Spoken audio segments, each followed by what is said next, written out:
학생 여러분 안녕하세요. 여러분의 광쌤 이광조입니다. 자, 시험 보기 전에 반드시 이 내용만큼은 정리하고 시험 보자. 광쌤의 벼락치기 특강입니다. 자, 2022 개정교육과정 중1과학 2학기 정리 첫 번째 클립입니다. 자, 바로 정리하도록 할 건데요. 참 재밌죠? 이 이제 벼락치기 특강을 보면 아시겠지만 넉넉 잡고 4시간이면은 사실 우리가 1년 동안 배울 내용들을 다 정리하고도 넘칩니다. 반대로 생각하면 와, 4시간에 끝날 거를 1년 동안 배우는 거니까 참 효율이 많이 떨어지죠. 예, 바로 그런 건데. 근데 또 재밌는 건 또 시험 때 되면 또 공부할 건 또 왜 이렇게 많은지. 예, 하여튼 재밌는 그런 현상들입니다. 자, 우선은 2학기 첫 번째 클립은 힘에서부터 살펴볼 겁니다. 자, 힘은요, 힘에 대한 정의랑요, 그 다음에 힘의 종류가 있어요. 그 종류별 특징, 그것들만 정리하면 돼요. 그래서 힘을 봤을 때 우선 기본적으로는 이것만 기억하세요. 힘을 받았다고 하면 변화가 생깁니다. 즉 변화의 원인이라는 거죠. 즉 이 힘을 받으면은 모양이 변하거나 운동 상태가 변합니다. 모양은 여러분 잘 알겠지만 힘과 하면 뭐 찌그러지고 깨지고 쪼개지고 이런 거 얘기하는 거고요. 운동 상태는 두 가지를 체크해 둬야 돼요. 빠르기가 변하거나 방향이 변하거나. 아시겠죠? 그래서 이걸 반대로 얘기하면 모양이 변하지 않았거나 혹은 운동 상태, 즉 빨라지지도 않고 느려지지도 않고 방향도 변하지 않았을 때는 뭐예요? 반대로 힘을 받지 않은 거가 됩니다. 그래서 이 역으로 된 것을 문제로 출제가 많이 돼요. 그러니까 이 정의는 여러분들이 잘 아는데 이걸 거꾸로 적용하면 오히려 틀리는 경우가 많다는 거죠. 그래서 여러분 요거를 잘 기억해 두기 바랍니다. 자, 여기다가 선생님이 공을 이렇게 빗면에다 올려놓으면 어떻게 되겠죠? 내려가서 여기를 지나서 이렇게 올라갈 겁니다. 되겠죠? 근데 이 상태를 잘 봐야 돼요. 빗면을 내려올 때는 어떻게 되죠? 여러분 다 알아요. 점점 빨라져요. 그쵸? 그 다음에 빗면을 올라갈 때는 어떻게 되죠? 점점 느려집니다. 그래서 우리는 여기서 논리적인 상황을 펼칠 수 있어요. 자, 어떻게 되냐면 빗면을 내려오면 빨라진다 그랬어요. 빗면을 올라가면 점점 느려집니다. 그러다 뭐 정지하겠죠? 무슨 얘기인지 아시겠죠? 자, 그럼 여기 한번 보세요. 여기입니다. 포인트예요. 여기는 빗면을 내려갑니까? 올라갑니까? 아니죠. 빗면을 내려가면 빨라진다 그러는데 내려가지 않고 있어요. 그래서 빨라지지 않을 겁니다. 그 다음에 빗면 올라갑니까? 올라가지도 않고 있어요. 그럼 느려지지도 않죠. 되겠습니까? 즉 빨라지지도 않고 느려지지도 않다. 그래서 여기는 속력이 변하지 않아요. 그래서 속력이 변하지는 뭐라고요? 힘을 받지 않은 겁니다. 그래서 여기서 보면 요 구간하고 요 구간은 힘을 받은 구간이에요. 그래서 빠르기가 변해요. 아시겠죠? 하지만 여기는 빠르기가 변하지 않죠? 여기는 힘을 받지 않는 구간입니다. 힘 받지 않아도 운동할 수 있어요. 이게 여러분 포인트예요. 정지하고 있는 물체가 계속 정지했다. 그럼 힘 받지 않은 거 누구나가 다 맞춰요. 근데 얘가 빨라지지도 않고 느려지지도 않고 일정한 속력으로 운동한다. 그럼 여러분들이 운동하는 거에 포인트를 둬서 얘가 힘을 받았다고 생각하지만 빨라지지도 않고 느려지지도 않았다는 얘기는 뭐라고요? 얘는 힘 받지 않은 겁니다. 그래서 여기 둘은 힘을 받은 구간, 여기는 힘을 받지 않은 구간입니다. 그리고 뒤에 나온 얘기지만 조금 더 얘기를 할게요.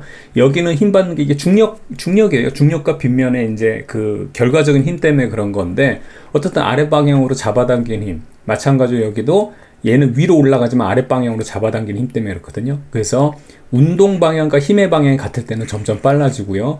운동 방향과 힘의 방향이 반대일 때는 점점 느려지는 겁니다. 그게 뒤에 나오는 거예요. 그럼 여기는 뭐예요? 왜 빨라지지도 않고 느려지지도 않는다? 힘 자체가 없어요. 그렇기 때문에 얘는 속력이 변하지 않는 겁니다. 됐죠? 자, 그럼 이렇게 정리를 하고요. 그 다음에 표현은 우리가 이제 화살표 및 숫자로 나타낸다. 그래서 여기 힘의 작용점, 그 다음에 요 길이라는 거 바로 힘의 크기고, 그 다음에 요 화살표 방향이 힘의 방향이다. 중요한 건 여러분 이거 다 잘 아는데요. 이거를 놓칩니다.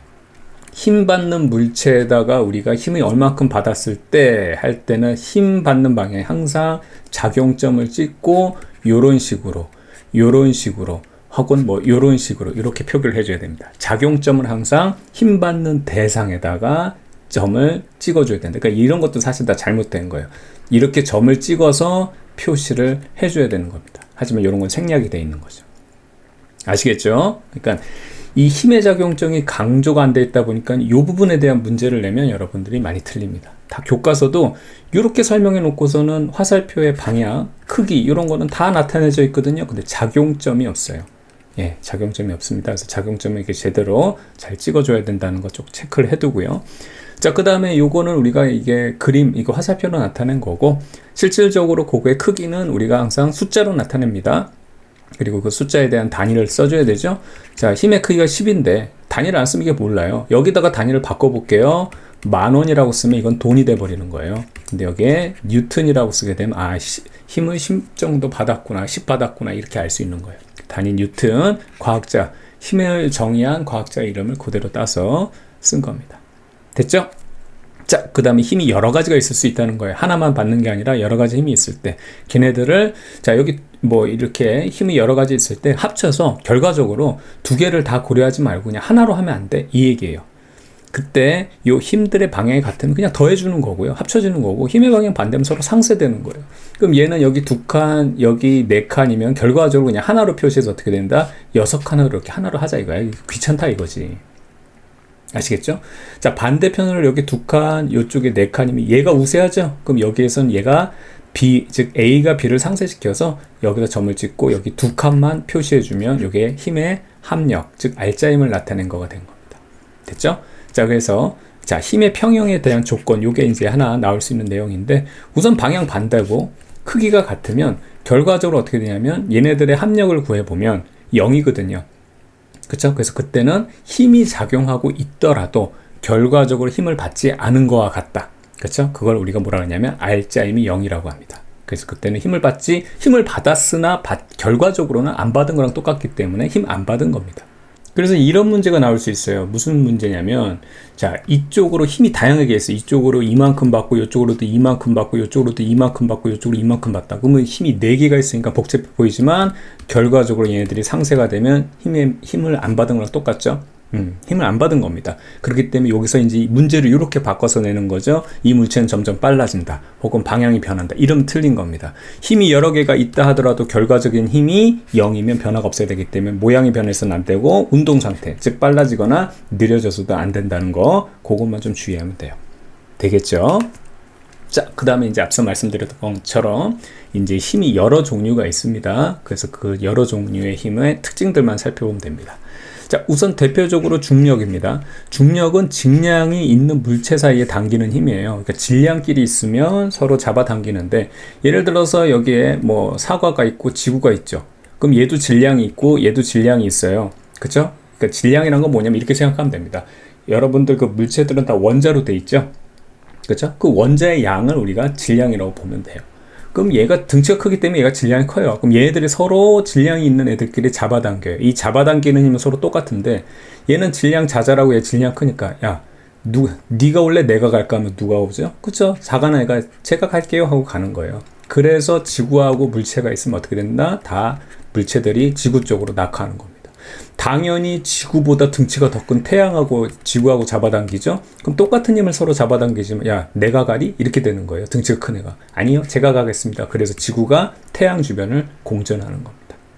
아시겠죠? 바로 이런 개념이죠. 그래서 우리는 뭐 그 정도까지는 아니더라도, 잠시만요, 이걸 조금 지우고, 거기까지는 아니더라도 우선은 질량이 큰 천체에서 작용하는, 그게 우리는 지구만 생각하면 돼요.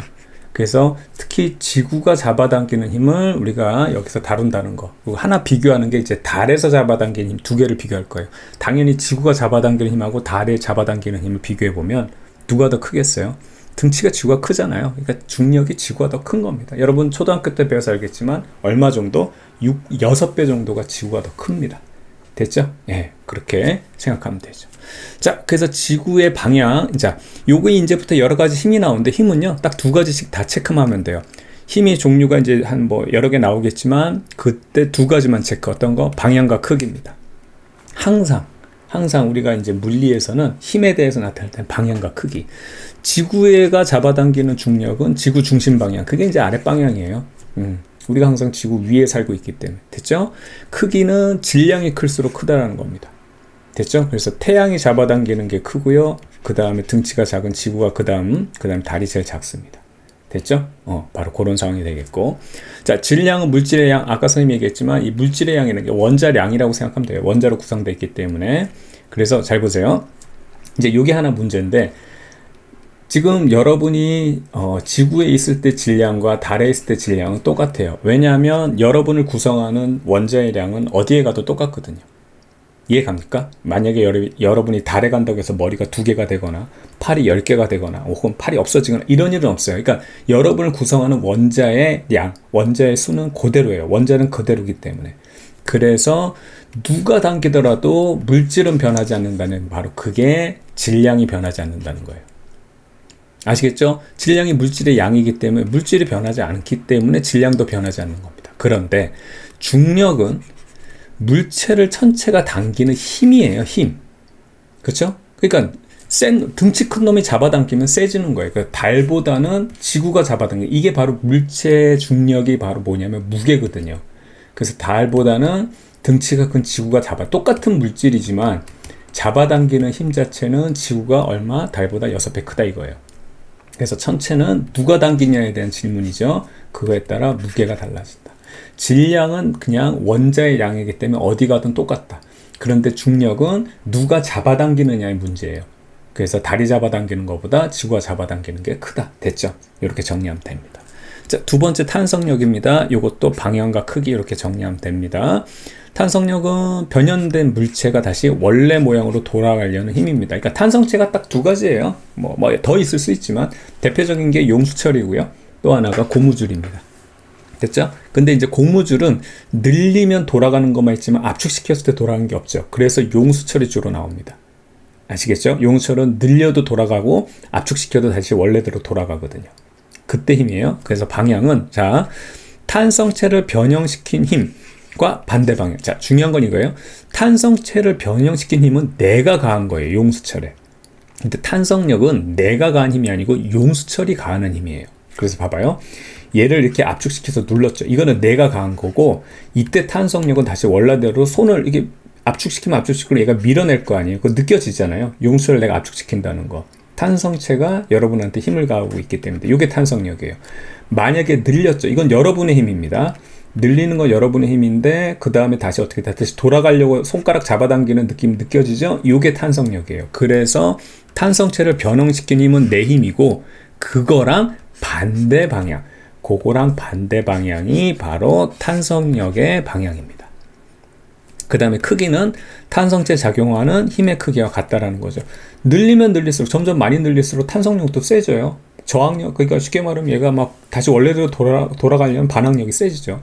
살짝 압축시켰을 때보다 세게 압축시키잖아요. 그러면 탄성력도 거기에 맞게 세지고, 많이 늘릴수록 탄성력도 세진다. 그래서 이 그래프에서 이거 잘 봐야 됩니다. 어렵진 않은데 여기 힘의 크기는요, 내 힘의 크기도 될 수 있고요, 탄성력의 힘의 크기도 될 수 있어요. 똑같아요. 내가 늘리는 만큼 탄성력도 같이 늘어가기 때문에 여기서는 힘의 크기가 같은 겁니다. 즉 내가 늘리든 아니면 이게 용수철의 탄성력이든, 그쵸? 같다고 봐도 돼요. 어떻든 간에 어떻게 되냐면 늘어난 길이가 늘어날수록 어떻게 된다? 탄성력도 커지고, 그만큼 늘어났다는 길이가 많이 늘어난 거는 내가 용수철의 가한 힘도 커졌다는 거예요.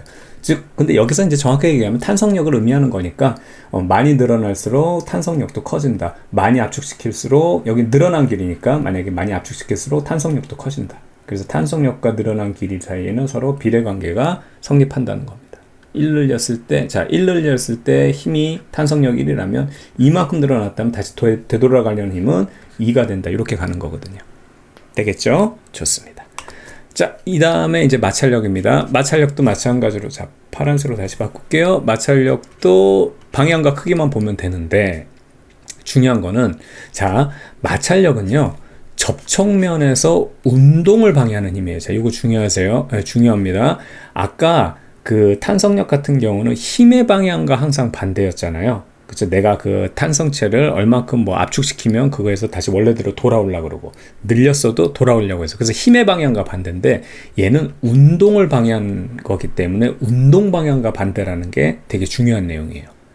그래서 요거 한번 볼게요. 근데 요거는요, 우선 크기부터 먼저 볼게요.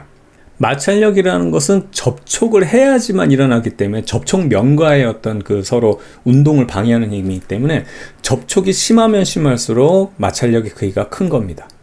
아시겠죠? 그래서 두 가지 요인이 있는데, 무게가 클수록 얘가 무게가 클수록 찍어 누르는 힘이 이렇게 더 커지잖아요. 그러니까 나무판과 지금 요 물체 사이에 마찰력이 작용하는데, 찍어 누르는 힘이 더 크다. 즉 무슨 얘기냐면 접촉이 더 심하게 일어난 물체의 무게가 더 클 때 얘의 운동을 방해하는 마찰력. 자, 선생님 마찰력 어떻게 표시하나 잘 봐요. 나무판이 요 물체에다 마찰력을 표시할 때는 항상 요 물체에 점을 찍고, 나무판이 물체 힘을 작용하기 때문에 이렇게 표시하거든요. 근데 여기 2배가 되면 마찰력이 훨씬 더 커진다는 거예요. 커진다는 게 좀 느껴지나요? 예, 이거는 좀 빨간색으로 이렇게. 아시겠죠? 왜냐하면 물체의 무게가 무거울수록 접촉 강도가 더 세지기 때문에 마찰력 역시 커지는 겁니다. 자, 그 다음에 여기서 접촉면의 거칠기라는 표현이 있어요. 거칠수록 마찰력이 크다는 건데, 여기 보면 매끈한 판이 있고 여기 막 거칠거칠한 면이 있으면 접촉이 일어나야지만 마찰력이 있기 때문에, 여기는 매끄럽게 접촉이 있지만 여기는 꺼끌. 좀 자세히 보게 되면 막 이렇게, 자, 이렇게 위에 있는 물체가 이렇고 그 다음 아래에 있는 물체가 이게 부드러운 게 아니라 얘가 꺼끌 하면 이렇게 요철이 맞아 떨어지면서, 운동하려고 그럴 때 여기를 다 막 밀어내면서, 그쵸? 막 뜯어내면서 가야 되기 때문에 이게 마찰력이 커지는 거거든요. 그래서 매끄러운 면보다 거친 면에서 마찰력이 크다, 이렇게 생각하면 됩니다. 그래서 이 마찰력의 크기는 사실 여러분들이 별로 어렵지 않아 해요. 예, 요거는 크게 어려운 게 없는데, 이제 문제는 방향입니다. 자, 운동 방향과 반대입니다. 아까 탄성력하고 헷갈린 게 뭐냐면, 아까 탄성력은 내가 탄성체를 바꿔주려는, 모양을 바꾸려는 힘의 방향과 반대였어요. 근데 이 마찰력에서는 힘이 아니고 뭐라고요? 운동 방향과 반대예요. 그래서 여기서 두 가지를 살펴봐야 되는데, 자, 어떤 물체가 있을 때 얘가 이렇게, 제가 이쪽으로 이렇게 힘을 줬어요. 그럼 얘가 움직이는데 이제 이쪽으로 운동할 거 아니에요. 근데 운동하기 전에는 이때 마찰력이 왜 일로 못 가고 있냐면, 요 지면, 접촉하고 있는 면이 얘가 못 가게 방해하고 있기 때문이에요. 그러면 내가 가해준 힘의 방향과 마찰력의 방향이 이때는 반대가 맞아요. 그런데 운동을 시작하죠. 이게 운동을 하잖아요. 그쵸? 이게 운동을 시작하면 그때는 어떻게 되냐면, 마찰력의 방향이 운동 방향과 어떻게 된다? 마찬가지로 반대예요. 그쵸? 그러니까 운동 방향과 반대라는 사실이에요. 그럼 선생님, 아까 힘의 방향과 그냥 여기 뭐 마찰력의 방향이나 운동 방향과 마찰력의 방향이 뭐 똑같은 거 아니에요? 이렇게 생각하는데, 여기서 이제 함정이 있어요. 이게 운동 방향이 이렇게, 만약에 힘의 방향과 운동 방향이 반대로 주어지는 경우가 있죠. 그래서 잘 보세요. 기차가 탈선을 해가지고 얘가 이렇게 운동하고 있어요. 이때 아이언맨이 나타나가지고 이야 하면서 얘를 이렇게 멈추게 만들려고 해요. 그러면 힘은 어떻게, 얘를 멈추게 하기 위해서 힘은 어떻게 주고 있냐면, 아이언맨이 이렇게 주고 있어요. 그럼 힘의 방향과 반대 방향으로 마찰력이 작용하려면 마찰력은 이렇게 작용해야 돼요. 그러면 아이언맨 밀릴 수밖에 없어요. 왜냐면 점점 여기 마찰력이 얘를 운동하는 걸 도와주기 때문에 점점 더 빨라져야 되거든요. 그게 아니고 어떻게 되는 거죠? 잘 보세요. 요 운동하는 방향과 요 지면 간의 마찰력은 운동을 방해하는 이쪽 방향으로 마찰력이 작용해요. 그래서 여기 보면 알겠지만, 아이언맨이 가한 요 힘의 방향과 이때는 마찰력의 방향이 같기도 해요. 아시겠죠? 그래서 결국엔 정지시킬 수 있는 거예요. 운동 방향에 대해서 반대 방향으로 힘을 가기 때문에 점점 느려지다가 정지가 되는 거예요. 그러니까 이게, 이런 상황들을 다 고려할 필요가 없고, 무조건 뭐냐면 마찰력은 힘의 방향과 반대라고 생각하면 안 되고, 운동 방향과, 얘가 그냥 어디로 운동하고 있냐, 이렇게 운동하고 있어? 그럼 이거랑 반대고요. 얘가 만약에 이렇게 운동하고 있어? 그럼 이쪽과 반대 방향이 마찰력의 방향입니다. 단, 정지에 있을 때는 정지하고 있으니까 운동 방향이 없죠. 그쵸? 그러면 그 물체를 운동시키려고 이렇게 힘을 줬단 말이에요. 그런데도 안 움직였다는 얘기는 뭐예요? 그렇죠. 요 마찰력이 얘랑 힘의 방향과 반대 방향으로 작용하고 있을 때 얘네들의 힘의 크기가 똑같아서 힘의 평형이 일어났고, 그래서 결과적으로 힘을 받지 않은 거랑 똑같아서 정지하고 있는 겁니다. 근데 여기서 힘이 더 커졌어요, 마찰력보다. 그럼 어떻게 되죠? 약간의 힘을 받는 효과가 일어나기 때문에 힘 받으면 변화가 일어난다 그랬죠. 그래서 움직이기 시작하는 거예요. 아시겠죠? 그러니까 요게 사실은 조금 여러분 생각해야 되는 문제가 되겠고요. 요 부분을 만약에 이제 여러분 학교 시험에서 학교 선생님이 킬러 문항으로 내게 되면 요 마찰력의 요 부분, 즉 힘의 방향과 마찰력은 반대다. 그쵸? 예, 그거 아니라 그랬어요. 뭐 맞다 그래. 운동 방향과 반대라는 거. 물체의 운동 방향과 마찰력의 방향이 반대라는 거. 요거가 킬러 문항으로 나올 수 있으니까 그거 하나 주의하세요. 아시겠죠? 자, 그렇게 해서 정리하면 되겠고요. 자, 부력에 대한 내용 살펴보겠습니다. 부력도 방향과 크기 이렇게 체크하면 되는데, 자, 액체나 기체가 물체를 위로 밀어 올리는 힘입니다. 아시겠죠? 그러니까 쉽게 말하면 떠오르게 만드는 힘이에요. 무조건 중력이 작용했을 때 아래로 얘는 운동을 해야 되는데 아래로 못 올라가게 하는 약간 이제 항력이에요. 항력, 저항력. 그러니까 이게 마찰력도 그렇고 부력도 그렇고 얘는 운동 방향에 저항하는 거고 부력은요 중력에 대해서 저항하는 거예요. 이 저항력들 공부하는 겁니다. 아시겠죠? 뭐 그럴 것까지는 몰라도 좋고요. 어떻든 자, 우선 방향과 크기인데요. 자, 방향은 중력과 반대 방향, 즉 위쪽으로 작용해서 떠오르는 방향이라는 거죠. 그래서 여기서는 어떤 문제가 나오냐면 이거예요. 뜨냐 가라앉느냐 문제가 나와요. 그 뭐냐? 중력과 부력의 싸움이에요. 중력이 이기면 어떻게 된다? 까라는 거예요. 됐죠? 부력이 이기면 어떻게 되죠? 떠오르는 거예요. 됐죠? 얘네들이 떠오르지도 않고 까라지도 않고 그냥 평행 상태를 유지한다. 그럼 중력과 부력이 같은 거예요. 요 세 가지 경우를 여러분들이 체크를 하면 되는 겁니다. 됐죠? 자, 그래서 요 세 가지 경우를 어떻게 적용하느냐라고 돼 있는데 부력의 크기가 되게 여러분 어려운 내용 중에 하나인데요. 자, 한번 잘 들어보세요. 뭐 어렵지 않습니다. 자, 이렇게 물이 있죠. 물이 담겨져 있는데 얘네들은 사실 중력을 받아요. 그럼 윗물이 계속 아래로 당겨지니까 밑으로 내려가야 되고 아랫물은 더 내려가야 되고 이래야 되는데 사실 얘네들이 정지해 있어요. 그 얘기는 무슨 얘기냐면 정지는 뭐라고요? 그렇죠. 힘의 평형 상태. 중력이 작용하고 있음에도 얘가 그대로 있다는 얘기는 힘의 평형이라는 얘기인데 자, 여기에 요만큼의 물이 있다고 한번 해볼게요. 됐죠? 근데 여기 있는 물이 밑으로 안 내려가는 이유는 뭐다? 여기 아랫물이 얘를 받쳐주고 있기 때문이에요. 아시겠죠? 즉 아랫물이 윗물을 힘을 가해서 받쳐주고 있어요. 그게 부력이에요. 됐죠? 그러면 여기 있는 물의 무게만큼을 아랫물이 받쳐주고 있어요. 그런데 그럼 여기 말고 이만큼이 되면 어떻게 되죠? 더 양이 물의 양이 받쳐줘야 될 양이 많아지니까 어떻게 돼요? 근데 얘도 흘러내리면 안 되죠. 더 많은 힘으로 밀어주는 거예요. 즉 위에 있는 물의 양이 많을수록 어떻게 되냐면 부력은 커지는 겁니다.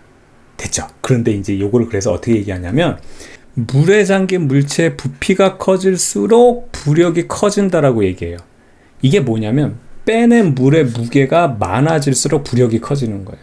그러니까 이게 자, 처음에는 좀 어려울 수 있는데 너무 걱정하지 말고요. 자, 다시 한번 얘기할게요.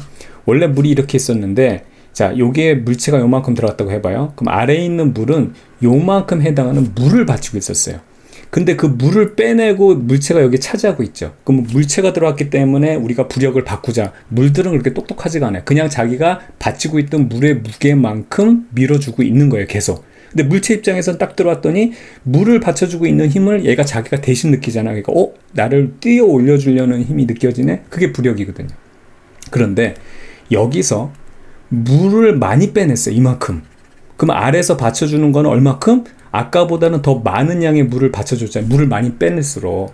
그쵸? 그래서 이만큼을 받쳐주려는 힘이 더 컸단 말이에요. 그래서 부력이 큰 겁니다. 즉 물체가 들어왔을 때 물을 많이 빼내면 빼낼수록 어떻게 된다? 그 물의 무게만큼을 계속 받치고 있었기 때문에 부력이 커지는 거예요.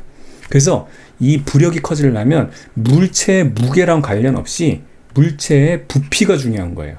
왜 그렇다? 부피에 따라서 물을 얼만큼 빼내느냐 이거거든요. 자, 가벼운 금속으로 된 쇠숟가락이 있고요.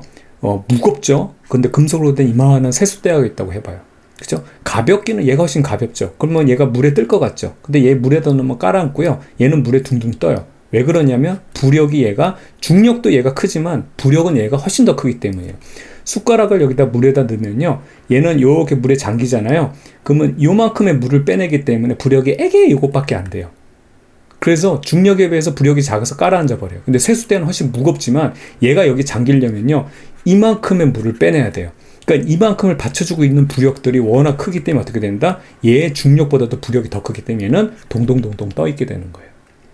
이해가죠? 그러니까 무게와 부력은 완전 상관관계가 없어요. 대신에 물체의 잠긴 부피가 크면 클수록 어떻게 된다? 물이 잠기려면 그만큼 얘가 차지하고 있는 물을 빼내야 되기 때문에 그 물을 많이 빼내면 빼낼수록 부력이 커지는 거예요. 원래 받치고 있었기 때문에 그만큼의 아랫물들이. 아시겠죠? 이렇게 정리하면 되는 겁니다. 자, 그럼 요거 한번 볼게요. 이제 요런 게 문제에 나올 거예요. 우선은 여기서 보면 얘네들의 무게 관계랑 부력 관계를 살펴보는데, 우선 첫 번째로 선생님이 부력 관계부터 살펴볼게요. 얘는 물을 요만큼 빼냈죠. 요만큼의 부력이에요. 얘는 어떻게 되죠? 부력을 물을 이만큼 빼냈기 때문에 부력이 얘보다는 커요. 나가. 다도 물을 어떻게 되냐면 똑같은 크기의 양 이만큼 뺐기 때문에 가보다 더 크다. 즉 무슨 얘기냐면 똑같은 양의 물을 빼냈기 때문에 나와 다는 부력이 같고요. 가보다는 나다가 어떻게 된다? 그렇죠. 물의 양이 많이 뺐기 때문에 부력이 다 큰 겁니다. 그래서 부력의 크기를 보면 나와 다는 똑같은 양의 물을 빼냈기 때문에 같고, 그 다음에 가보다는 많이 빼냈기 때문에 가가 제일 부력이 작아요. 됐죠? 이 상태에서 얘네들의 상태를 보는 거예요. 상태를 봐서 무게를 우리가 확인할 수 있는데, 얘는 자 봐봐요. 요걸 이제 비교할 수 있어요. 똑같이 빼낸 물의 양이 똑같기 때문에 부력은 똑같아요. 근데 얘는 여기에 가운데 있고 얘는 깔아앉아 있죠. 그럼 무슨 얘기예요? 중력이 부력을 얘가 이겼다는 거예요. 그래서 무게를 비교해 보면 어떻게 된다? 이걸로 다시 와서 나와 다 중에서는 무게가 누가 더 크다? 다가 더 큰 거예요. 됐죠? 그 다음 가, 나를 비교해 볼게요. 가나 뭐 다를 비교해 봐도 되지만, 자 여기서 가나 비교해 보면 부력이 누가 더 커요? 나가 더 커요. 그쵸? 그런데 여기는 부력이 작음에도 불구하고 아예 떠버렸죠. 부력이 중력보다도 어떻게 보다 크다고 볼 수 있는 거죠. 이 상황에서는. 물론 뭐 중력보다 더 크면 얘가 동동동동해서 아예 위까지 올라가야 되는데 그 얘기가 아니고 이렇게 비교만 하는 겁니다. 그러니까 여기서는 어떻게 되냐면 부력에 비해서 부력이 얘가 큼에도 불구하고 가나 비교해보면 얘는 깔아앉아 있는데 지금 얘네 둘만 보는 거예요. 그런데 지금 가는 부력이 작음에도 불구하고 떴다는 얘기는 중력이 어떻게 된다? 얘가 더 작다는 얘기예요. 됐죠? 그래서 우리가 이렇게 해서 무게도 비교할 수 있는 거죠. 그래서 다시 한번 정리를 해보게 되면 부력과 우선 크기는 부력의 크기는 나다가 같고 빼낸 물의 양이 같기 때문에 그 다음에 가가 제일 작았고요. 빼낸 양이 작기 때문에 무게를 비교해 보게 되면 어떻게 되냐면 다, 나, 가 순이에요.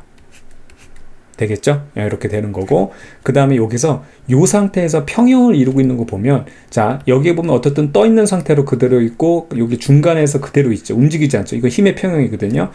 그래서 부력과 무게가 같은 상황은 가와 나가 되는 겁니다. 아시겠죠? 가와 나가 되는 거예요. 얘는 작은 부력과 작은 중력이 평형, 얘는 가에 비해서는 큰 부력과 그 다음에 큰 중력이 평형. 근데 여기서 보면 얘는 깔아앉아 있는데 바닥에 다 있죠. 만약에 바닥이 없었으면 더 깔아앉을 거란 말이에요. 그래서 여기서는 어떻게 되냐면 무게가 부력보다 큰 게 다가 되는 거예요. 그러니까 이 부분이 생각보다 까다롭게 출제가 될 수 있습니다. 선생님은 한 줄로 나타냈지만 이런 세 가지 물체를 비교할 때 부력 크기 물어볼 수 있죠. 부력과 무게가 같은 거 아니면 다른 거 물어볼 수 있죠. 무게도 물어볼 수 있죠. 그래서 이런 상황이 나오니까 아까 선생님이 설명드렸던 내용 기반으로 조금만 생각해보면 쉽게 해결할 수 있습니다. 그래서 이게 원리가 중요한 거예요. 물체가 얼마큼 빼낸 양이, 그렇죠? 빼낸 물의 양이 바로 부력의 크기다. 그러니까 물체의 무게와 부력은 관계가 없어요. 즉 부피가 커야지만 그만큼 얘가 물을 빼내려면 많은 양의 물을 빼내고, 많은 양의 물을 빼냈다는 얘기는 어떻게 된다? 밑에서 받쳐주던 원래의 이제 물을 받쳐주는 힘들이 크기 때문에, 그래서 물체의 부피가 커질수록 빼낸 물의 양이 많아지고, 그렇게 되면 부력이 커진다는 걸 꼭 기억해 두기 바랍니다. 아시겠죠? 예, 좋습니다. 요게 아마 요 단원에서 요 마찰력의 요 내용하고 그 다음에 부력에 대한 내용이 아마 여러분들한테 킬러 문항으로 나오게 될 거예요. 되겠죠? 좋습니다. 그 다음에 이제 힘의 작용과 운동 상태 변화에 대한 내용 살펴보겠습니다. 이 부분은 새로운 건 아니고요. 아까 선생님이 힘의 정의 얘기할 때 말씀드렸던 내용인데 그거 다시 한번 정리하는 그런 내용이에요. 알짜 힘이라는 거는 여러 힘이 하나만 있는 게 아니고 물체가 여러 힘을 받았을 때 그때 이제 결과적인 최종만 한번 따졌을 때를 보자는 거죠. 그래서 걔네들을 다 합성해 봤을 때 결과적으로 0이다. 그러면 힘을 받지 않은 거랑 같아요. 힘이 암만 많아도 그 힘이 평형이 되면 힘을 받지 않는 거랑 같기 때문에 힘 받지 않았을 때는 어떻게 된다? 변화가 없다. 그래서 정지하고 있는 애는 계속해서 변화가 없어야 되니까 요게 중요한데요. 일정한 운동을 하고 있어도 얘는 이 상태 유지가 되고 있으면 힘을 받지 않은 겁니다. 아시겠죠? 왜냐하면 힘을 받으면 뭐라 그랬어요? 이것 선생님 떠올리라 그랬잖아요. 요렇게 되거나 요렇게 됐을 때 빨라지고 느려지죠. 이건 힘 받은 거지만 이제 얘 분명히 운동하고 있죠. 그런데 얘 빨라졌어요? 아니죠. 느려지지도 않았죠. 예, 그렇죠. 변화가 없어요. 방향도 안 변했죠. 그냥 이 가던 거 계속 가죠. 이게 힘받지 않은 상황입니다.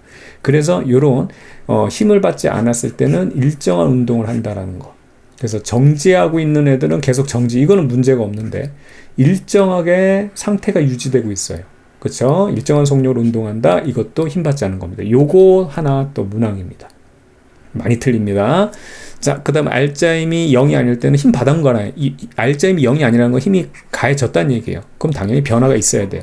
변화는 뭐라고요? 빨라지거나 느려지거나 운동 방향이 변하거나 아니면 둘 다 변하거나 또 하나는 이제 모양인데 이 부분에서 모양 얘기는 잘 안 해요. 예, 뭐 찌그러지거나 깨지거나 당연히 힘 받은 거고요. 그래서 빨라지거나 느려지거나 속력 변화랑 그 다음에 운동 방향 변화 혹은 둘 다 변화가 일어났을 때 힘 받았다고 하는 겁니다. 자, 속력이 점점 증가하는 운동은 운동 방향과 알짜임의 방향이 같을 때 이거 얘기하는 거예요. 중력을 아래로 잡아당기는 거랑 운동 방향 같으니까 점점 빨라지죠. 요 내용입니다. 그쵸? 요거를 여기다가 그리면 요 그림을 요렇게 자, 선생님 빨간색으로 여기다 겹쳐서 그릴게요. 여기다가 그리면 이게 점점점 빨라지는 그림이 되는데 이건 그냥 수평면에다 그린 것 뿐이고요. 여기 올라갈 때는 처음에 여기서 그 다음에 이렇게 가고 그 다음에 점점 줄어요. 그게 요 그림이에요. 그렇죠? 예, 빗면. 그래서 선생님이 빗면 나타낸 거를 여러분들이 좀 잘 이해해 두면 편합니다. 그래서 운동 방향과 같은 방향 힘 작용하면 가면 갈수록 점점 더 빨라진다. 그러니까 이동 거리가 점점 많아지는 거고 운동 방향에서 이건 브레이크예요. 브레이크. 그럼 점점 이동 거리가 줄면서 속력이 줄면서 이제 이렇게 운동 상태가 변하는 거죠. 됐죠? 자, 그래서 속력이 감소하는 운동은 운동 방향과 알짜임 방향이 반대고.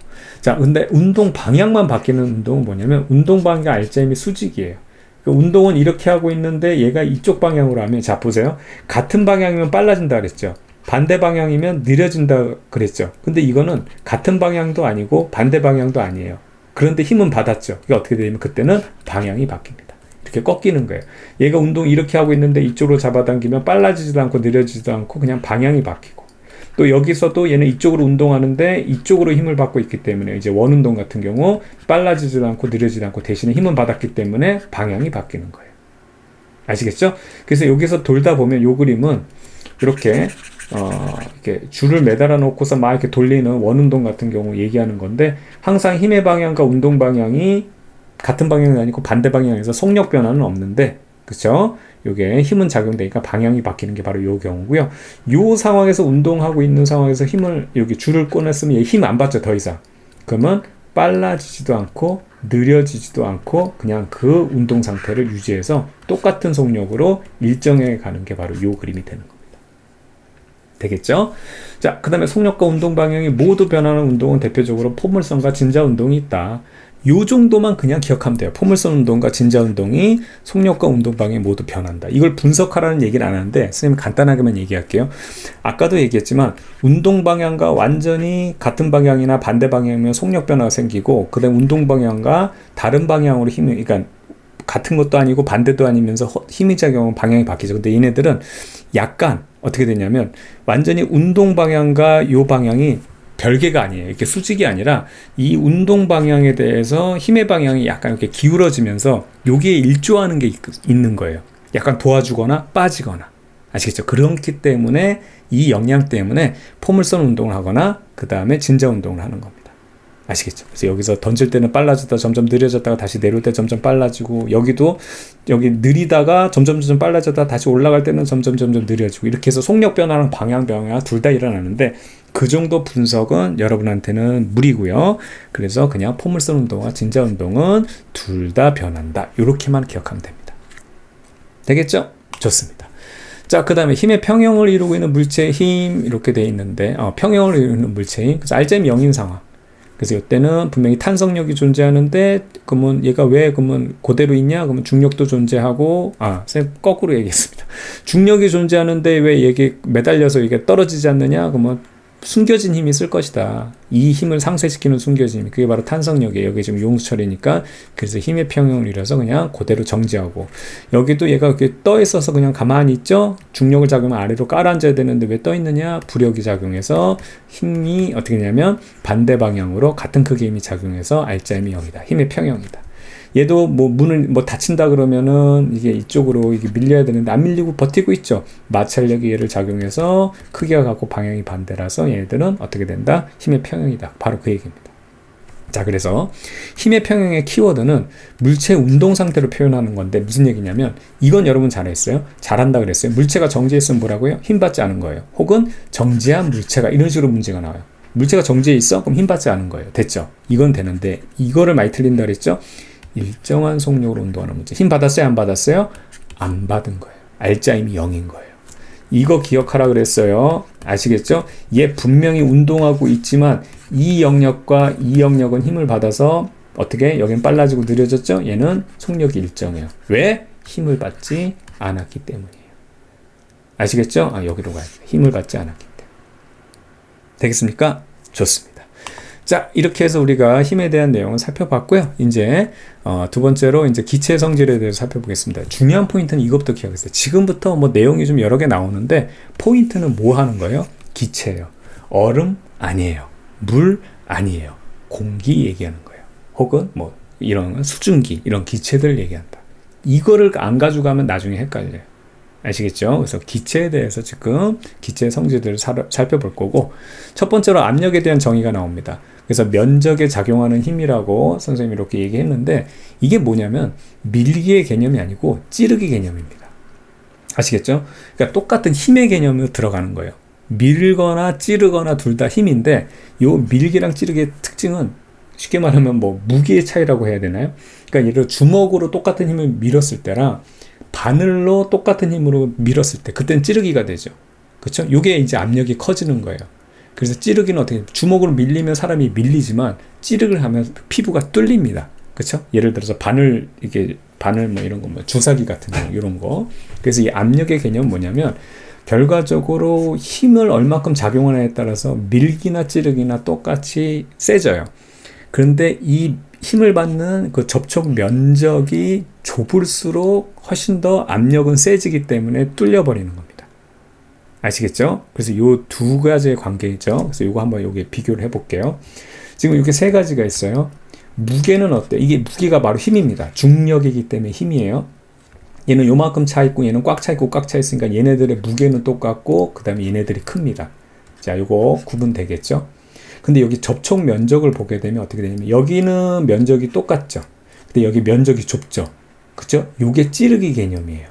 그래서 요게 찌르기 개념이 돼가지고 어떻게 되냐면 면적은 가와 나와 똑같고 다가 작아요.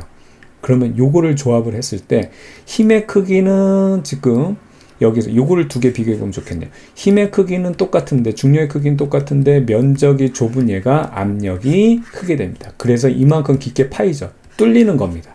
얘는 뚫리지는 않죠. 아시죠? 힘은 똑같이 가했지만 여기 면적이 넓은 애는 뚫리지 않고 밀기가 되지만 여기가 좁아지면 찌르기가 돼요. 뚫려버립니다. 바로 그 내용이에요. 아시겠죠? 그 다음에 여기서는 보게 되면 면적이 똑같다고 한다면 살살 미는 것보다는 어떻게 되냐면 세게 미는 게 그래도 압력이 크다라고 얘기하는 겁니다. 그래서 가나 비교해보면 나가 더 큰 거죠. 그러니까 똑같은 면적일 때는 세게 밀면 그것도 밀리는 그 힘이 크잖아요. 그걸 우리가 면적까지 고려했기 때문에 압력이 얘가 더 크다고 얘기하는 거고, 여기서는 같은 힘으로 밀었다고 하면 여기 면적이 좁은 애가 압력이 더 큰 거고. 그렇죠? 이렇게 어렵지 않게 이해할 수 있습니다. 자, 그러면 기체의 압력은 뭐냐면 얘네들을 분자의 구조로 보는 거예요. 그래서 얘네들이 뭐 실제 바늘 들고 찌르고 이런 건 아닌데 이 수많은 보이지 않는 기체 분자들이 막 와 이러면서 그냥 온갖 난동을 피우거든요. 걔네들이 어떻게 되냐면 어떤 이제 기체라는 거는 흐르기 때문에 특정하게 그냥 우리가 기체를 한 덩어리를 이렇게 가지고 있다고 해도 얘네들이 가만히 있지 않고 온 사방을 난동을 피우기 때문에 다 퍼져버리잖아요. 그래서 어떤 용기 안에 가둬놨을 때 그때 그 용기에서 얘들이 난동을 피우면서 그 벽에 충돌하는 입자들이 막 그 기체 입자들이 막 충돌할 거 아니에요, 벽에. 그때 그 충돌 횟수를 압력으로 정의한 겁니다. 그래서 이 압력의 기본적인 정의보다는 이 정의가 되게 중요해요. 왜냐? 왜 그렇죠? 얘기했잖아요. 우리는 지금 기체 배우려고 이 얘기하는 거거든요. 아시겠죠? 그래서 기체 압력은 용기별에게 충돌하는 기체 충돌 횟수가 중요하다. 그러니까 압력에 대한 문제는 요거 한 문제거리고요. 그 다음부터는 이 문제가 계속 출제돼요. 기체 압력이 높을 조건이에요. 기체가 압력을 가하면 높을 줘. 그럼 어떻게 되냐면 핵심은 뭐라고요? 충돌 횟수가 많아져야 돼요. 충돌 횟수. 그럼 충돌 횟수가 많아지는 게 어떻게 되냐면 온도가 높아지면은요, 기체들이 에너지를 많이 받아, 열 에너지를 받아가지고 어떻게 되냐면 더 날뛰어요. 그러니까 우리가 팽팽 굶겨놓을 때보다 많이 먹여놓으면 애들이 힘이 넘치니까 마구 날뛸 거 아니에요. 그렇죠? 그래서 온도가 높을수록 충돌 횟수가 많아지기 때문에 어떻게? 그렇죠. 압력이, 기체 압력이 커지는 겁니다. 대표적인 게 열기구 같은 거. 얘가 막 충돌 횟수가 많아지니까 막 기구가, 열기구 막 빵빵해지잖아요. 그게 바로 이거예요. 됐죠? 그 다음에 기체 자체, 이 기체가 운동하는 애들 똑같다요. 그 기체가 많아지면 충돌 횟수가 많아지겠죠. 그렇죠? 그래서 기체 양이 많아질수록 어떻게 된다? 그렇죠? 기체 압력이 커지는 겁니다. 그래서 에어백이나 튜브 이런 거 보게 되면 기체를 많이 불어 넣어주죠. 그럼 얘들이 막 난동 피우면서 에어백이나 튜브에 압력을 가하기 때문에 어떻게 되냐면 이게 부풀어지는 거예요. 아시겠죠? 그다음 또 하나, 얘네들은 건들지 않고 또 하나 방법은 용기 부피를 줄이는 방법이 있어요. 원래 여기서 기체가 이렇게 1초에 통통통통통통 여기 압력이거든요. 여기 충돌 횟수가. 그렇죠? 근데 이걸 줄여버리면 어떻게 되냐면 도도도도도도도 해서 충돌 횟수가 많아지죠. 이것도 압력이 증가하는 요인입니다. 요 세 가지를 여러분들이 체크하면 돼요. 아시겠죠? 좋습니다. 자, 그래서 요 기체에 대한 요 내용을 갖다가 법칙으로 만든 사람이 보일과 샤를입니다. 어렵지 않아요? 자, 기체의 온도가 일정할 때니까 얘네들이 먹은 양, 그러니까 얘네들의 에너지는 똑같아요. 아시겠죠? 그러니까 통통통통통통 요거는 똑같은데 이때 어떻게 되냐면 압력과 부피는 반비례한다는 거예요. 이게 뭐냐면 아까 선생님이 설명했던 3번에 대한 내용이에요. 봐봐요. 그걸 이제 거꾸로 얘기하는 건데, 자, 여기에 압력을 가해서 기체 부피를 줄여요. 근데 얘네들의 운동은 그대로인데, 그러니까 기체가 아까 요거잖아요. 통통통통통통 하는데 요 부피가 줄게 되면, 그죠? 줄게 되면 토토토토토토통해서 충돌 횟수가 많아지겠죠. 그래서 이게 압력이 커지는 거죠. 그러니까 부피가 줄면 압력이 커진다, 그 얘기예요. 그걸 갖다가 거꾸로 얘기한 겁니다. 압력이 커지면 부피는 줄고, 그 다음에 압력이 줄면 부피는 커진다, 이렇게 되는 거예요.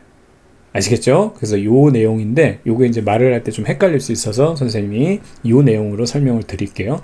그래서 요게 보면 세 가지가 있는데, 사실 요것도 엄밀히 따지면 조금 우리가 좀 구체적으로 살펴봐야 되는데, 자, 헬륨 풍선이 하늘 높이에서 크기가 커지다가 터진다. 잠수가 뿜은 공기방울은 수면에 올라갈수록 커진다. 높은 산에 올라오면 과자 봉지가 부풀어 오르면 커진다. 다 공통적인 게 뭐예요? 올라갈수록 어떻게 된다? 기체의 부피가 커진다는 거예요. 아시겠죠? 올라갈수록 거기에 기체가 담긴 무슨 봉지가 됐던 공기방울이 됐건 과자 봉지가 됐건 얘네들 헬륨 풍선이 됐건 얘네들이 부피가 커진다는 건데, 그럼 여기에 전제가 깔리는 게 뭐냐면, 왜 부피가 커졌냐? 압력이 줄었기 때문입니다. 그러니까 여러분들이 올라간 거 포인트랑 그 다음에 부피 커지는 게 같이 간다고 생각하는데 그게 아니고, 올라가는 건 과정이고 올라가면 압력이 작아지기 때문에 부피가 커진다. 이게 보일의 법칙이에요. 괜히 선생님이 어렵게 좀 이렇게 얘기했나요? 그냥 여러분 잘 알고 있는데 아니에요. 여러분이 제대로 모르고 있는 경우가 많아서 그렇습니다. 그래서 선생님 한 가지만 얘기할게요. 이게 생각보다 되게 복잡한 거예요. 자, 이거 항상 선생님이 이제 얘기하는 건데, 이렇게 질문을 하잖아요. 그러면 이거 좀 그릴 수 있는 공간이 적은데, 자, 이렇게 한번 해볼게요. 자, 이렇게 질문을 하면은 답이 나뉘어집니다. 자, A에 있는 사람이 있고 산꼭대기에 있는 B에 있는 사람이 있어요. A하고 B 중에서 누가 느끼는 기압, 공기의 압력이 커요? A입니까? B입니까? A인 사람도 있을 거고 B인 사람도 있어요. 그쵸? 예, 그래요. 근데 이걸 똑같은 거를 이렇게 질문하잖아요. 그러면 정답률이 100%가 됩니다. 자, 똑같이 A, B인데요. 여기서는 물속에 잠겨 있어요. A가 느끼는 수압이 커요? B가 느끼는 수압이 커요? 지금 이 질문과 이 질문은 똑같은 질문이에요. 당연히 A가 크다고 합니다. 왜냐하면 깊게 들어가 있으니까. 이게 무슨 얘기냐면요. 기압은 공기가 누르는 힘이고요. 수압은 물이 누르는 힘이에요. 그러니까 뭐냐면 A는요, 이만큼 깊게 들어갔죠. 내 머리 위에 있는 이만큼의 양의 공기가 나를 찍어 누르고 있는 거예요. 아시겠죠? 근데 B는 에게 요만큼이 누르고 있기 때문에 수압은 A가 큰 거예요. 아시겠죠? B보다. 이것도 똑같은 거예요. 우리가 공기가 눈에 안 보여서 그런데 공기는 여기 이렇게 차여 있어요. A는 공기를 이만큼 지금 누르고 있고요. A를 공기가 B는 이만큼 누르고 있어요. 그럼 누가 더 기압이 크다? A가 큰 겁니다. 즉 두 가지 질문, 수압과 기압의 질문은 완전히 똑같은 질문이에요. 아시겠죠? 그럼 봐봐요. 위로 올라갈수록 어떻게 된다? 기압이 낮아져요. 그래서 어떻게 되냐면 기압이 누르는 힘이 작기 때문에 원래 뭐 과자 봉지가 됐던 뭐가 됐건 누르는 힘이 많으면 얘가 찌그러져야 되는데 누르는 힘이 줄어들기 때문에 어떻게 된다? 그래서 부피가 커지는 거예요. 이걸 아셔야 돼요. 아시겠죠? 그래서 올라가는 게 물론 이것도 중요하긴 하지만 그게 아니에요. 요 단계를 빼먹어서요. 올라갈수록 기압이 줄어. 그래서 부피가 커져. 그래서 압력과 부피는 서로 반비례해. 이 얘기를 여러분들 알고 있어야 돼요. 됐죠? 아마 중학교 1학년 요번에 개정교육과정에서는 뭐 계산 문제 자체는 크게 안 나오겠지만 계산 문제도 쉽습니다. 그래서 여기서 보게 되면 이거 공식 쓰는 거 아니에요. 보일법칙이라고 공식이 있는데 그것도 뭐 공식 같지도 않은 공식인데. 자, 봐봐요. 압력이 1일 때 부피가 10이었잖아요. 그럼 압력이 2배가 되죠. 그럼 부피도 몇 배? 2배가 줄어요. 그럼 얼마? 그냥 6 되는 거예요. 자, 압력이 4가 됐어요. 그러면 부피가 어떻게 되냐면 4배가 늘었죠. 그러면 압력이 4배가 늘었죠. 그럼 부피는 어떻게 된다? 4배가 줄어야 돼요. 원래 10이었으면 4배 주면 얼마? 3이 돼야 되는 겁니다. 거꾸로 말해도 돼요. 부피가 10이었는데 부피가 3이 됐다. 그럼 어떻게 되는 거예요? 부피가 4배가 줄었죠. 그럼 압력은 어떻게? 4배가 커져야 돼요. 만약에 부피가 10일 때 압력을 4를 줬다고 해봐요. 공식 안 쓰고 있어요. 그런데 부피가 갑자기 얘가 12가 3으로 바뀌었어. 그러면 4배가 어떻게 되는 거예요? 부피가 줄었죠. 그럼 압력은 몇 배가 커졌다? 4배가 커졌기 때문에 부피가 준 거거든요. 그러면 12일 때 지금 압력이 4였다면 만약에 부피가 4가 됐을 때는 3배가 됐나요? 말이 헷갈렸어. 자, 다시. 그냥 막 내다 보니까. 왜냐면 이게 어려운 게 아니니까. 자, 차근차근 합시다. 여러분들 헷갈릴 것 같아서. 문제를 하나 내볼게요. 압력을 4를 가했을 때 부피가 10이었어요. 근데 그 부피가 만약에 3이 됐다. 그럼 그때 가한 압력은 얼마냐? 이렇게 물어본 거거든요. 됐죠? 그러면 부피가 10에서 3 됐으니까 어떻게 되는 거예요? 4배가 줄었죠. 왜 4배가 왜 줄었어요? 압력이 4배 강해졌기 때문에. 그럼 처음 압력이 4였는데 여기다 4배를 가해줘서 16기압을 준 거예요. 그래서 어떻게 되냐? 부피가 3이 된 거예요. 이런 식으로. 아시겠죠? 그래서 이 문제는 여러분들이 공식을 대입해서 푸는 게 아니고 몇 배 부피가 줄었어? 몇 배 부피가 늘었어? 그러면 그만큼 압력을 가하거나 빼거나 한 거예요. 똑같이. 그래서 이제 다시 한번 그래프로 돌아보면 기체 압력에 따른 기체 부피 변화를 보면 이렇게 반비례한다는 사실, 서로 거꾸로 간다는 사실. 아시겠죠? 네, 그리고 압력과 부피를 곱하면 여기 10이죠? 압력과 부피를 곱하면 10이죠? 압력과 부피를 곱하면 10이에요. 그러니까 그 양은 일정하게 유지된다. 그렇게 반비례해요. 서로 반대되는 애들이기 때문에 걔네들을 곱해주면 똑같은 값이 나오는 거예요. 아시겠죠? 그렇게 정리하면 되겠고요. 그 다음에 샤를의 법칙. 자, 사실 이것도 되게 어려운 내용인데 우리가 이제 그냥 뭐 외워버리면 정말 단순한 내용이거든요. 보게 되면 압력이 일정할 때 온도와 부피는 비례한다. 그래서 온도가 커지면 부피도 커져야 된다. 그래서 열기구 가열하면 온도 올라가니까 부풀어 오른다. 부피 커졌죠? 찌그러진 착구공은 뜨거운 물에서 가열하면, 그쵸? 온도 올라가니까 부푼다. 부피 커졌죠? 추운 날 페트병이 찌그러져. 추우니까 온도 떨어지니까 페트병 찌그러진다. 이렇게 해서 끝나면 돼요. 근데 선생님이 여기서 얘기하고 싶은 건 뭐냐면, 물론 이렇게 해도 되지만, 중학교 때 공부 좀 했다는 애들이 고등학교 와서 후툭툭툭 떨어지는 경우들이 많거든요. 사실 중학교 내용과 고등학교 내용에 우리가 이제 통합과학, 여러분 수능 봐야 되는 통합과학도 다루는 내용은 똑같은데 왜 그러냐면 통합과학에서는 이런 문제가 안 나와요. 원리를 물어봐요. 그러니까 이걸 선생님이 원리적으로 설명할게요. 그냥 이게 뭐 비례해서 끝나는 게 아니고 면밀하게 이걸 살펴봐야 되는데 봐봐요. 어떤 용기에다가 기체가 있어요. 그럼 얘가 이렇게 해서 도도도도도도도 움직이는 충돌 횟수가 압력이라고 그랬죠. 그쵸? 근데 봐봐요. 온도가 올라가면은요, 어떻게 돼요? 얘가 운동이 갔다가 그러니까 운동이 갔다가 활발해지니까 토도도도 한다니까 도도도도도 해가지고 압력이 커져야 돼요. 아시겠죠? 그럼 이게 부피랑 뭔 상관이냐? 이런 얘기가 나오는데 여기에 전제 조건이 이겁니다. 압력이 일정해야 돼요. 온도가 올라가면 토도도도에서 토도도도도 하니까는 어떻게 된다? 압력이 커져야 되는데 압력이 일정하라는 조건이 있어요. 그럼 어떻게 해야 되는 거예요? 이미 얘는 운동을 활발하게 처음보다 그럼 압력이 커질 수밖에 없어. 근데 어떻게 압력을 안 커지게 한다? 방법은 하나죠. 뭐예요? 얘를 늘려주는 거예요. 그럼 얘가 좁은 공간에서 어떻게 토토토토통 하더니까 늘려주면 통통통통통으로 바뀌는 거죠. 무슨 얘기인지 아시겠죠? 즉 온도가 올라주면 압력은 커져야 돼. 그런데 얘를 일정하게 하려면 어떻게 되냐? 부피를 키워주면 돼. 이 얘기예요. 이런 걸 물어봐요. 그러니까 여러분들이 단편적으로 이런 것만 외우면 어렵지 않죠? 가열하면 부풀어 올라, 이렇게 페트병 추워지면 찌그러져. 이런 건 안 어려운데 이런 식으로 물어보면 여러분 다 떨어져 나가는 거예요. 그래서 요런 개념을 이해하고 하면은 좋겠다. 그래서 선생님이 이제 이런 식으로 선생님 수업을 하는 겁니다. 됐죠? 자, 그래서 온도가 올라갈수록 부피도 늘어난다. 이제 이렇게 체크하면 되는데 요거 하나 두세요. 원래 이게 아보가드로수 이런 거 해가지고 273 이런 걸 이제 요번 2022 개정교육과정에서 빠져서 그런데 그래프 볼 때 이 온도와 부피 그래프에서 이게 아니라는 걸 주의하세요. 이거랑 무슨 차이인지 아시겠어요, 여러분? 잘 모르겠죠. 여긴 0에서 시작하잖아요. 얘는 0에서 시작 안 한다는 사실이에요. 아시겠죠? 요거 조금 주의 깊게 보세요. 만약에 그래프 문제 나왔을 때 이렇게 되면 틀린 겁니다. 왜 이렇게 되겠어요? 0도일 때, 온도가 0도라고 해도 기체 부피가 0이 아닙니다. 기체 부피가 0이라는 건 기체가 없다는 얘기예요. 여러분, 한겨울에는요, 예를 들어 우리 여름에는 한 37도까지도 올라가고 우리나라, 그 다음에 겨울에는 영하 10도, 15도까지도 떨어져요.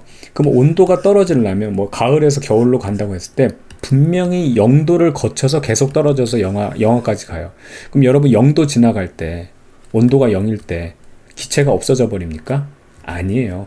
영하라 그래도 기체들은 존재해요. 그러니까 0일 때 기체 부피가 0이 되면 안 돼요. 아시겠죠? 원래는 이제 이게 구체적으로 이제 설명을 해야 되는데 그 부분이 빠져있기 때문에 이 정도만 선생님이 그래프에서만 주의하라는 거 그렇게만 말씀드리도록 하겠습니다. 자, 이제 마지막입니다. 자, 보일 법칙과 샤를 법칙을 합칠 수 있어요. 다 뭐에 대한 법칙이죠? 이러면 안 된다니까. 지금까지 뭐 한 건데 기체에 대해서 알아본 거예요. 기체.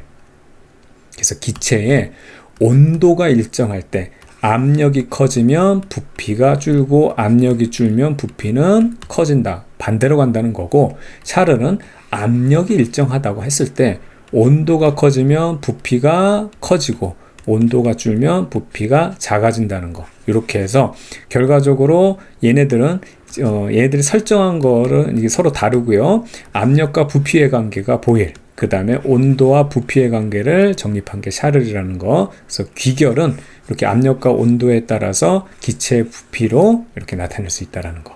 그렇게 정리하면 되겠습니다. 자, 여기까지고요. 여러분들 시험 잘 보기 바라겠습니다. 선생님은 다음 클립에서 다시 만나도록 할게요. 수고 많았습니다.